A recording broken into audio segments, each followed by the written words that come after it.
you can always be better as a team.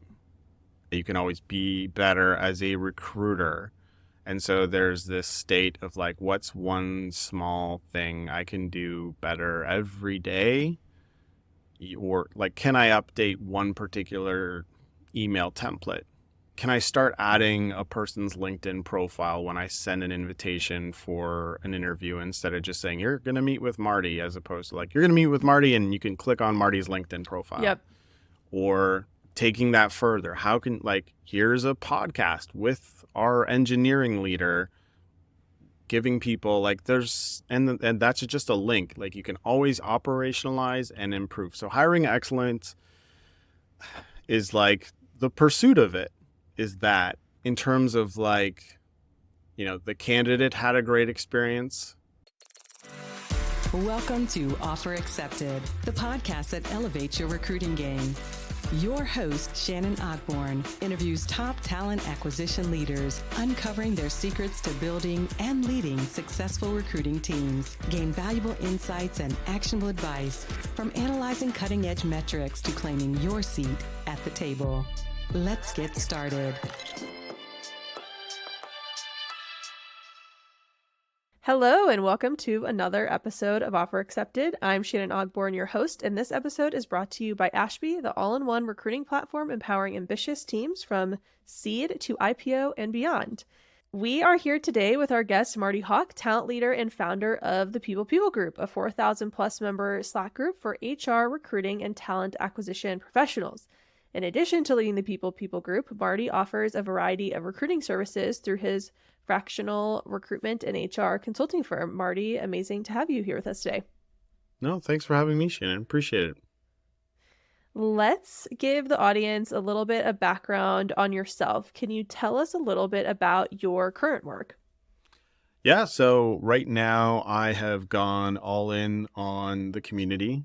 I've been running it for about 6 years. Of most of those years, all of those years, I've been working on it from a side hustle perspective, I guess. And very recently, I got caught up in a restructure, unfortunately, and was sort of pointed with the decision of like, do I go all in on myself or do I try to find something else? And sort of like, this is something I wanted to do for a while. And so I sort of got pushed off a ledge I was wanting to jump off of anyway, so to speak. So yeah, I've been doing that. The fractional consulting piece is what's keeping me whole right now. And I'm really excited to like spend more time building the community versus in like the wee hours of the early morning or the night kind of deal. So yeah.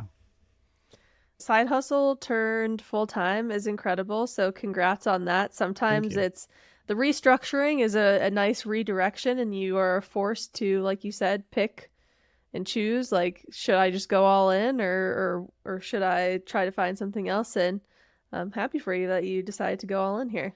Me too. I'm still in the like, I'm smiling, I'm excited, but I'm also freaking out, but there's less freaking out than there is excitement. So that ratio is good right now. Amazing. And I know that you've spent a lot of time in the TA space. Would love to hear one of the challenges, or what is a challenge that really comes to mind when you think about your time having worked in the TA space? Yeah, no. So I think the thing that is hardest to figure out as a talent acquisition person, you'll start off as an individual contributor. And then for myself, I found myself in sort of like that hybrid role where you're doing both leadership stuff and hands-on recruiting. And then at a certain point, you're like, my candidate experience is dropping because I've got this leadership stuff I've got to do.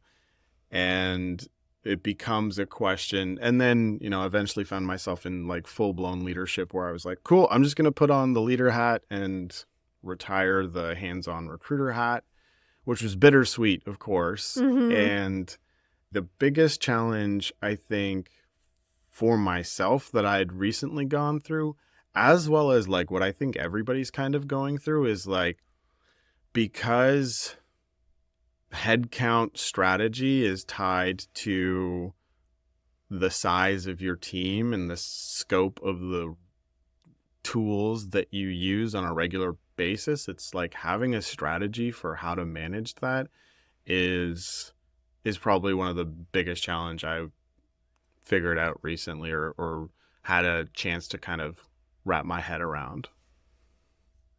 Yeah, the ebbs and flows in recruiting really create a sort of unique position of when do you bring on more tools? When do you bring on more staff? Should you bring on temporary staff? Should you bring on full-time staff?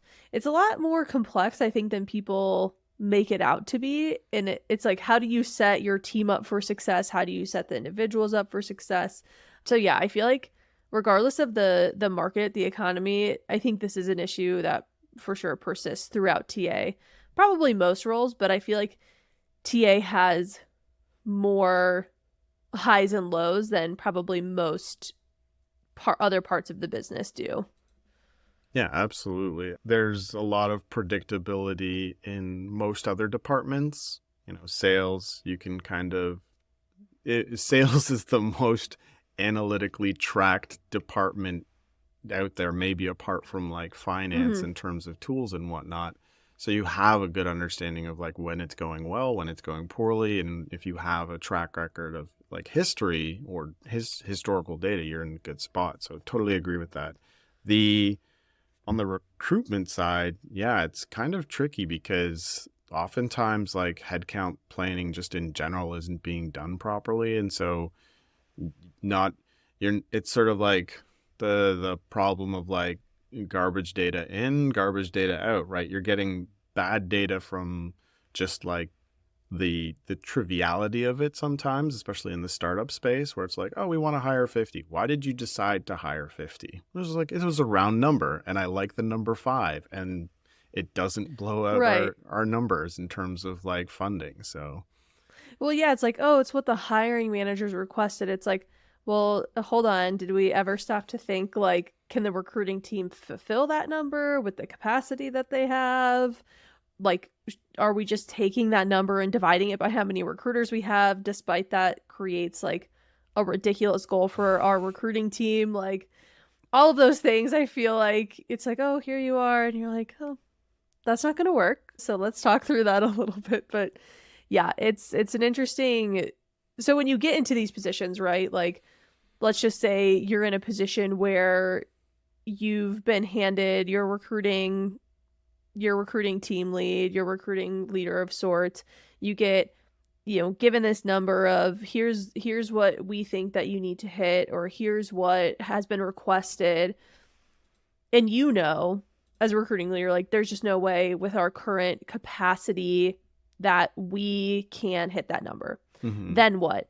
What is like for you, like what is your first step after that?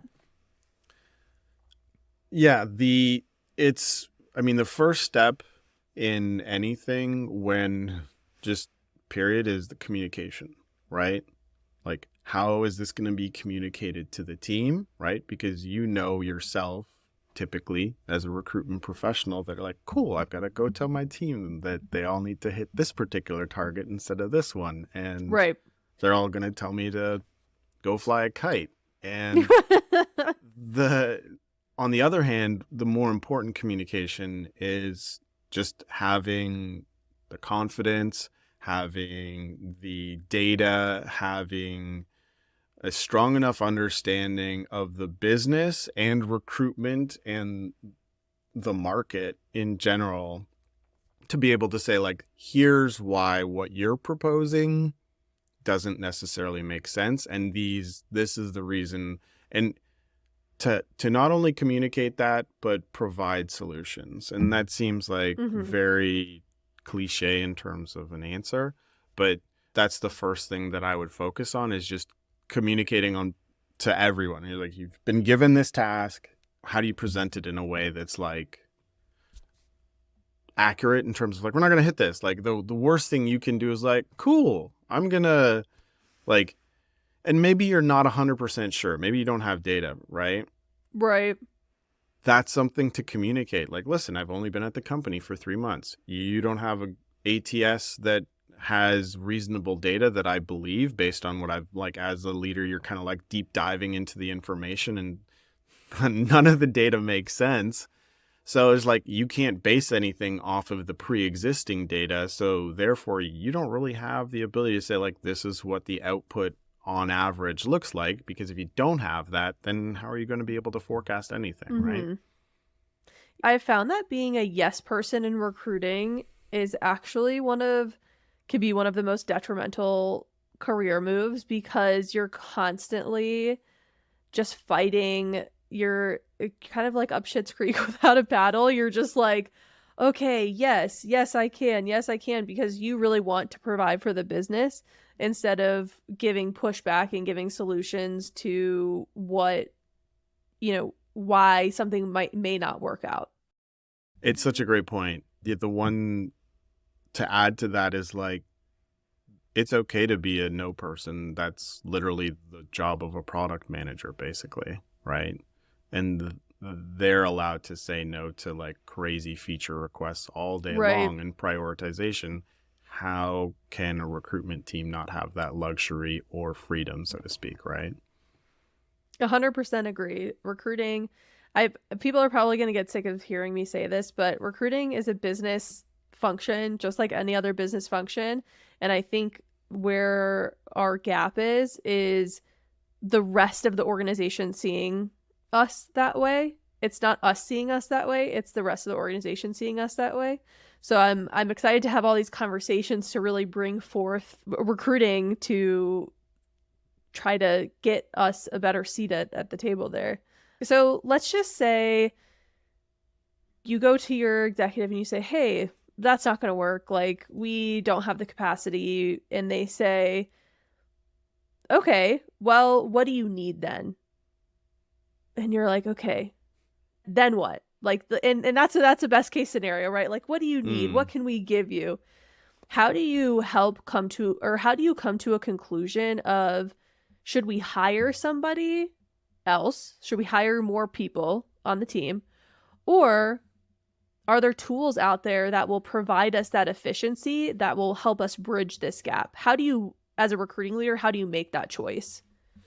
No, it's tricky. And I don't think there's a cookie cutter solution, because there's so many different industries, so many different markets, so many different businesses. So forgive me for being vague, but the thing that I would say before you go to them and say, no, we can't do this, actually have, like, rather than waiting for them to say, okay, what do you need? And saying, okay, let me get back to you, like, have some ideas in place first. And how you generate those ideas, I would say, one, if you're new to a business and you're just taking on sort of like a leadership role within the recruitment space or the TA space, partner with as many of the senior leaders that you can, under the assumption that they don't have good data, so that you can just get the anecdotal information from leaders to say, like, oh, well, engineering's hiring typically looks like this, and this is what our attrition looks like. Partner with HR, because they have a ton of data in terms of, like, the attrition piece. And a lot of times folks don't even factor attrition into forecasting for their plan, right? So there's this, like, oh, we need to hire 50 people. But if on average the company loses 5 people, so that's 60 people on top of the 50. So you've got to hire 110 people this year. Are you building, like, there's a huge gap in terms of, like, complexity of hires and on that piece. So, like, make sure that you're getting a holistic view of the business from as many of the business leaders as you can. So it's really just like forming relationships with folks within the business. And again, that's, super hokey pokey and feels kind of just vague, but, like, that is a very important piece. I think the other piece in terms of things you can do to, like, come up with some types of solutions, and again, feels very, very obvious, or maybe not obvious, but, like, work with the team. Like, if the teams are, like, they're doing the role every day. And so the things that they like the things they want to complain about that they might not be complaining about depending on the circumstances, but like the things they want to complain about are probably the biggest bottlenecks to succeeding. So those are your pain points. Like I would do like a full blown, half day session where it's like, cool, let's walk through our entire candidate experience. How much time does it take us to do these things? What are the things that are the least efficient? Why does like the offer to hire stage take so long? And it doesn't even have to be databased again, because sometimes you're not going to have that information. Every like ATSs are different. Extracting data from said ATSs is typically a super difficult thing to do. Like, what's the anecdotal stuff from the team that maybe you can say, okay, well, I heard these 3 things, and then you find a way to like extract actual data on that stuff, either manually or through whatever existing tools out there.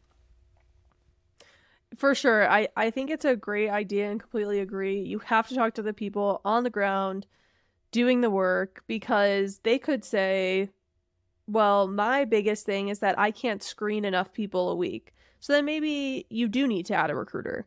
They could come back and say, hey, I'm spending like hours a day scheduling, and that's why I can't screen people. So maybe you need to hire a coordinator, or you need an automated scheduling tool. These are the things that I think, yes, come from on the ground, people working on the ground on their day-to-day, and it's really important to include them, because not only is that positive for morale, but you're going to get the best answer that way, instead of making an assumption of what you think you know about a recruiter's experience. And you also have to be, I feel like, you have to like let the ego go, because I feel like sometimes when a leader will come to you and they're like, hey, like, be honest, and you're like, how honest? And in your mind, you're just like, as an IC, you're kind of like playing through like, okay, do they mean be honest for real? Do they mean be honest in more of like a PC way? Like, am I making a career limiting move from being too honest?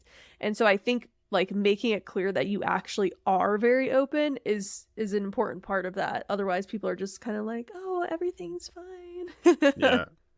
Yeah. No, and I like there's a book on like product management called The Mom Test, and it's about asking the right questions. And so it's not specific to recruitment in particular, but it's just about, if you say, most people ask leading questions in terms of solutions, right? But kind of abstracting away from that and saying like, how would you solve this problem, right? You're not using your own biases as a leader who might be new to an organization, or who might be just completely oblivious to some of the challenges that people are facing. Like, just genuinely from a place of curiosity, if you could change the way we do things. And for myself personally, taking the feedback that the team has and the rest of the organization has in terms of like the highest volume, like you might not have capacity to talk to everyone within the organization, but talk to the teams and the hiring managers who have had the highest volumes of hiring recently in the last 6 to 12 months, and they will give you a good understanding of what their belief, the pain point is. And then you sort of like paint a picture of like, cool, so these are the areas. What are the tools that we could potentially invest in, or what are the behaviors as an organization that we should change? And I think when you're talking to senior leadership, you kind of come back to them and it's like, cool, so I spent a week, whatever, last 2 weeks, I've had 20 conversations with blah, blah, blah, blah, blah, blah, blah. Here's what I learned. And so how you can help is like, one, we need budget for these tools, because this particular thing is taking up too much time administratively. I don't need a full-time person to do that. I don't need a contract we just need a better tool, and they exist, and I know which ones they are, or I don't know which ones they are, and I'm going to do research on it. That's okay. It's okay not to know everything, but like in terms of that piece. And then on the other hand, in terms of like the hiring side, like that becomes like, companies do it differently, but like it typically becomes sort of like this cost of hire exercise, or cost per hire. Like, is it cheaper to use a recruitment? And I don't know that I like fully agree with it, but the napkin math on is try to keep the average cost per hire as an organization lower than what it would cost to use a recruiter, Yeah. an external recruiter, right? And that's sort of like, there's a lot of nuance that goes into it, but I think that's the piece that you should familiarize yourself, or at least have some sort of concept put together so that you can have those conversations with senior leaders that are going to be more financially focused on these types of decisions. For sure. And I think in the past, a lot of companies have really jumped to hiring a full-time person, and they didn't really think tactically through, like, what is the longevity of this role? Do we have the scope for them in the future? And they haven't evaluated thoroughly contractors, contract to hire, or fractional recruiters, like a lot of the stuff you're doing now.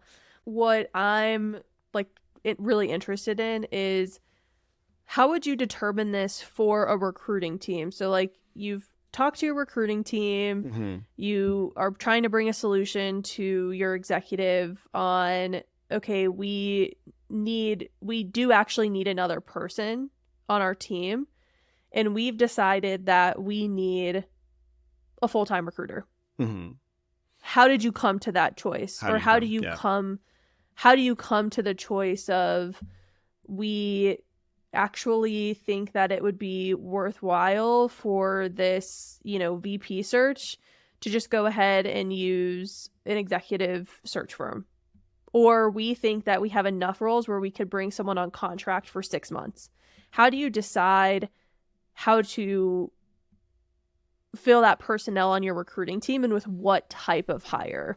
Right. No, for sure. So like on the recruitment side, I think that ties very closely to the headcount plan, right? If the history of what the headcount plan looks like is that this has been very much like a finger in the air, kind of like, we'll just whatever, whichever way the wind blows, whatever, however much money we have at the time every quarter, then me as a recruitment leader, I'm going to be a little bit more guarded in terms of like, I'm less excited about bringing on full-time people on the team. And so if it's not like a team of two, right, where it's like, both people are doing recruiting and one person's sort of a lead, and you've got a larger pool of folks on the team, I would say you always want to have one or two people that are of the mentality, are contract recruiters, right? That know that it provides you the ability to be flexible with the size of your team in a way that isn't cutthroat, where it's like, we hired 8 full-time people and now, something changed in the business and now we've got to cut the team in half, right? It gives, like, being able to, if you have a contracts established and you have a network of contract recruiters, I think there is a huge value to paying the premium that might come with that, because they're not full-time employees, but offset the cost of having to use an external agency. And I'm not actually against external agencies. I just know that, like everyone, it's expensive if you're going to do it for a lot of different roles. So it's almost like you want to have your budget set aside for external recruitment to a certain extent, is kind of like given as a target to almost force the recruitment leader, and I've seen this done a few times, where to like sort of like encourage and force whatever the recruitment leader to think strategically about how and when they utilize those external recruitment dollars, right? And then on top of that, there's the aspect of, not just contractors, but to your point, like, which tools, right? Are we solving a problem with a person when in reality the problem is our tools, right? And so it kind of goes back to that like full-blown like assessment of the entire candidate experience. And it's like, we don't necessarily need a recruitment coordinator. We just need an intermediate technical recruiter, and we need these tools. And comparing these two things, it's actually more cost effective for us to do this, right? there is a risk and reward piece, and nobody has a crystal ball, so it's not necessarily perfect, but that's sort of the way I think about it when working towards it. Yeah, and for some reason I've noticed, and I don't know if you've noticed this too, I'd be curious your thoughts. Have you noticed there to be more hesitation on tools versus personnel? Because sometimes, like, I feel like executives will be like, or finance will be like, that tool is way too expensive. I'm like, right, but if we hired another person to take over what this tool is doing, we're talking about like 5 times the amount.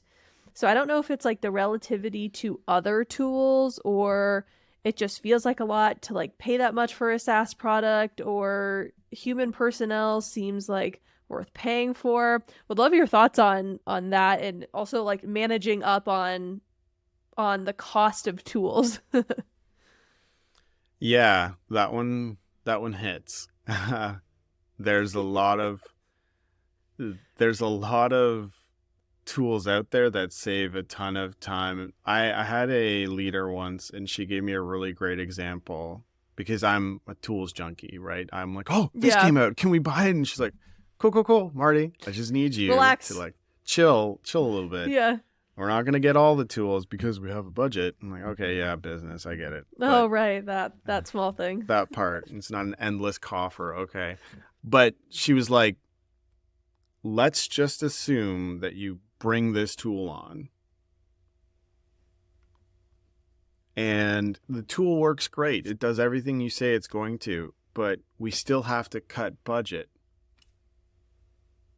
Well, we're in a contract for 3 years typically with SaaS, and employees, we can end that contract there and then, right? Right. Employees don't come with SaaS-based contracts often.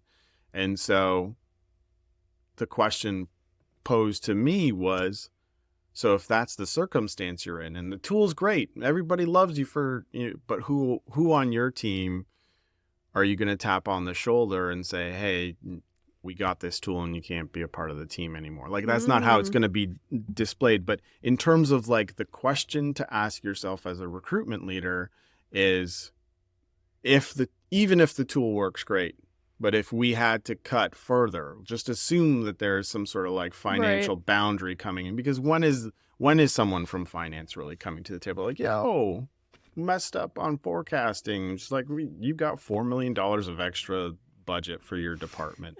Never, ever. Never. Like, no. Not for recruiting anyway. Even if it did happen, right? Like, you would still have to be like fiscally responsible with that. Right?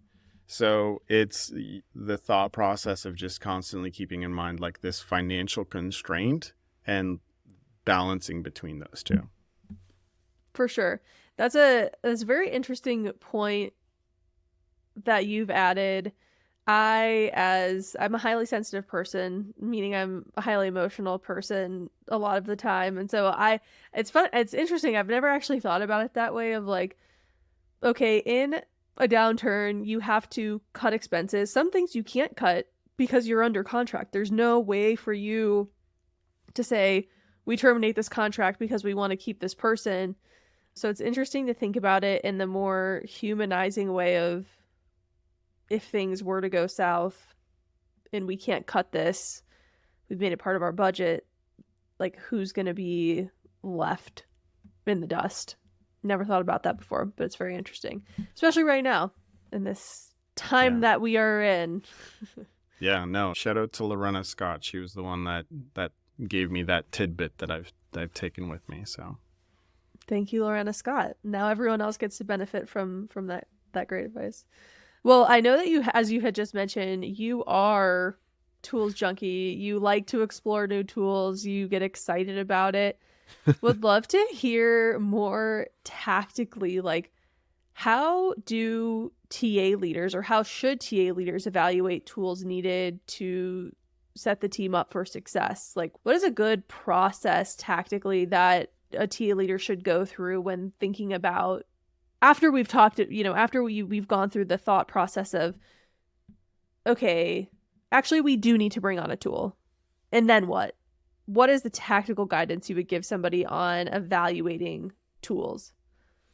Well, I think there's two sets of tools. There's tools that an individual will use, and then tools that the whole team or the rest of the organization uses. And there's sort of like two approaches for both, right? Like, I think for some reason I'm thinking of like a restaurant versus a food production facility. It's just coming to mind. So it's like if you're a recruiter and the analogy is like a food production place, it's gonna get boring if like everybody has to use the same specific tool to accomplish, because everybody kind of works differently, right? Mm-hmm. And so I think there's an importance to give people the autonomy to choose the tools and the workflows that work best for them for as much as you can, and then have one or two centralized tools that everybody uses in the same way. So there's still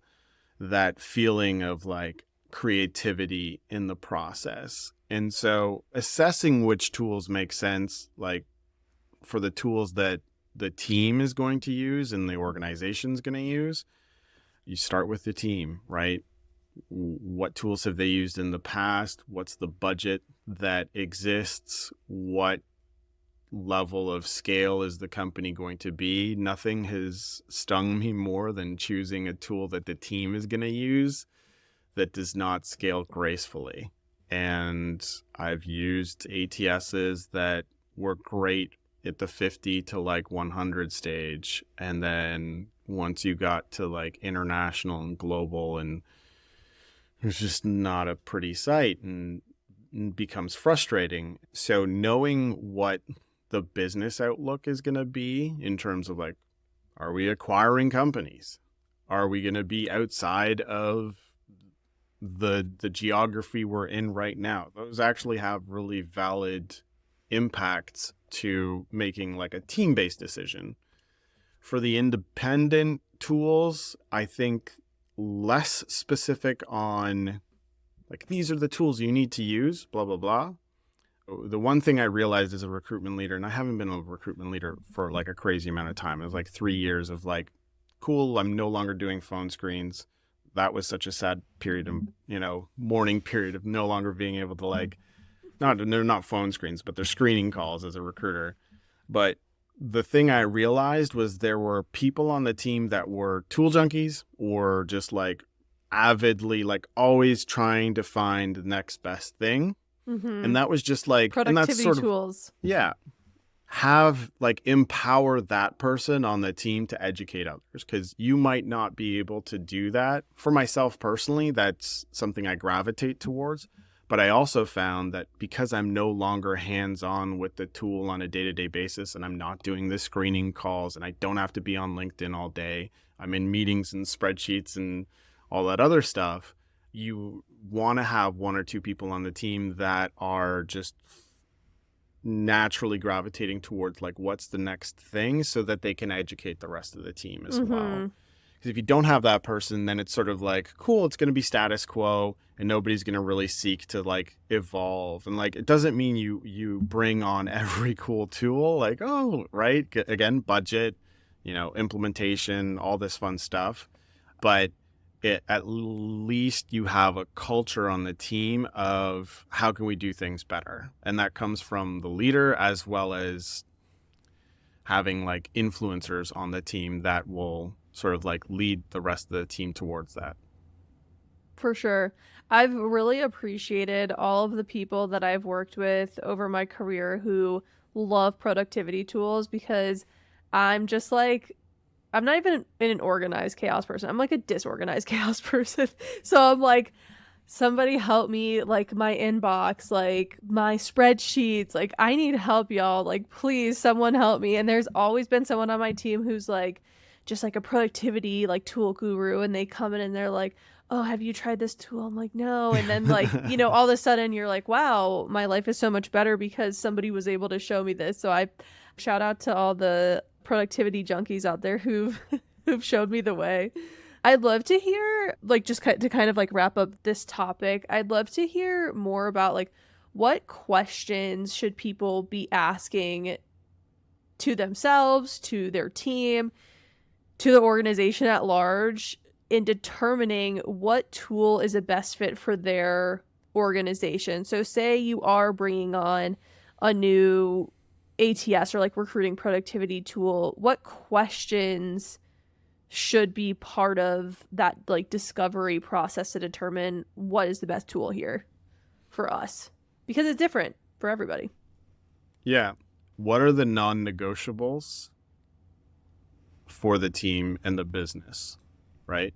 What are the business goals? Just kind of funneling up to the business goals. Make sure that you're accounting for, there could be a tool out there with every aspect of what you ever wanted and needed, and it might not be more expensive than competitor XYZ, but when it, like, if price isn't the issue, right? Forget, because the pricing is just a trivial in comparison to like the impact of all these other things, right? So I would say if you're in a big enough organization, work with your compliance and audit teams to be looking into, hey, if we're going to go through some sort of audit, what do we as a recruitment team need to present to your team every 6 months, every year, every 2 years, right? So you're making sure that whatever tool you choose has that baked in or has an integration with a thing that solves that problem.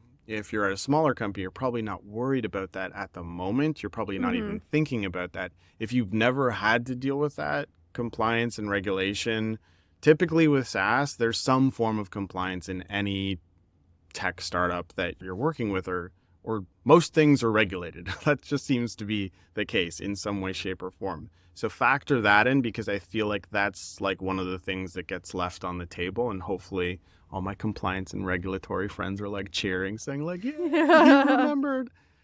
For sure. I would say the thing that also is important is the tool's ability to integrate with other pre-existing systems within the organization, right? So it's, if you got it, obviously your HRIS, how does it interact with that? What's your internal communications tool? How does it interact with that? And so oftentimes people will look at all these like crazy, super cheap solutions and like, oh, it's only like $50 a month per, just period, $50 a month for this tool.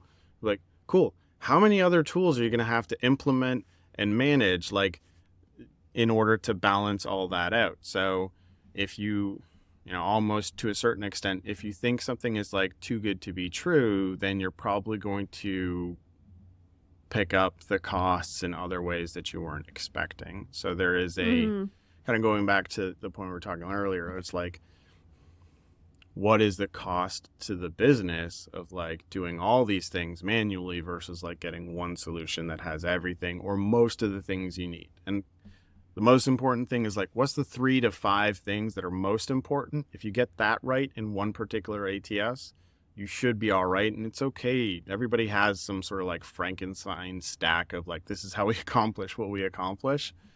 But you want to make sure that what you choose is aligned with the business goals. Yeah.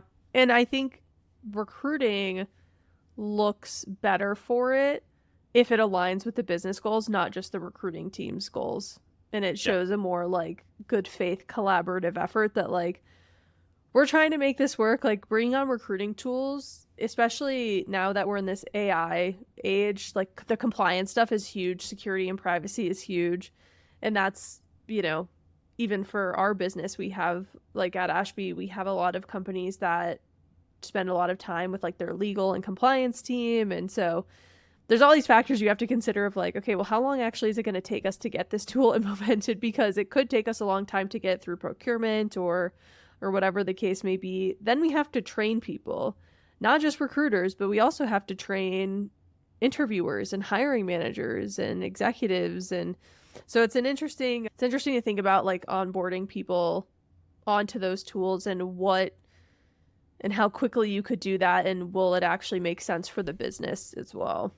Yeah, I think you touched on a huge point there. The only thing I would like add to it is that if you can get a tool that empowers the rest of the company who may have never do not, I guess the lesson or the thing would be, don't underestimate or undervalue a company's onboarding and implementation, like when you choose the tool, because if they've got it so that you get support in training the rest of the company, you not only have a team of ex-recruiters, but the training, in theory, empowers all the hiring managers. Mm-hmm. And like, if you've got 10 hiring managers, 20 hiring managers, like the compounding effects of like efficiency of like, okay, because we use tool X, nobody really got trained very well, but now we are using tool Y. The training was incredible. The support is incredible. And now all our hiring managers are involved like 2-3 times more than they were previously. Guess whose efficiency just got a whole bunch better? And you can, to your point, and going back, it's like, maybe you don't need to hire a recruiter. Maybe you just need to put more responsibility on the rest of the organization, taking ownership for their own recruitment in general, right? 100%. That's the option D that we didn't talk about initially, but it's true for sure. Amazing. Well, I would love to ask you a few questions that we just love to hear from everyone about. The first of which is, what does hiring excellence mean to you? Like, when you hear hiring excellence, how would you define that? Yeah, I think hiring excellence is a constant journey, as opposed to we're going to Miami. The end point. The end point. Thank you. End point. I don't know why I chose Miami, but it's never ending. So you can always be better as a team. You can always be better as a recruiter. And so there's this state of like, what's one small thing I can do better every day? Or like, can I update one particular email template? Can I start adding a person's LinkedIn profile when I send an invitation for an interview, instead of just saying, you're going to meet with Marty, as opposed to like, you're going to meet with Marty and you can click on Marty's LinkedIn profile. Yep. Or taking that further, here's a podcast with our engineering leader, giving people and that's just a link. Like, you can always operationalize and improve. So hiring excellence is like, the pursuit of it is that, in terms of like, the candidate had a great experience. It was efficient. It was, fast. Sometimes, the best hires take a really long time to do, depending on the seniority of the role and stuff like that. So like, speed to hire is not necessarily a thing I would say is part of excellence. You could be super quick, but the road there might be super bumpy. So I don't know that qualifies as excellence, right? And I would say that the trailing metric on hiring excellence is like the satisfaction and output of that person once they've joined the organization. Like, what's the impact to the organization? To say that companies have figured out how to measure that properly yet is a different story. Don't need to double click on that, but yeah. Right. Yeah, that's a dream. That's a dream metric. We're all working towards it, but yeah, I love that. Amazing. Well, last question for you. I've been waiting for this. What is your recruiting hot take? That it's not sales.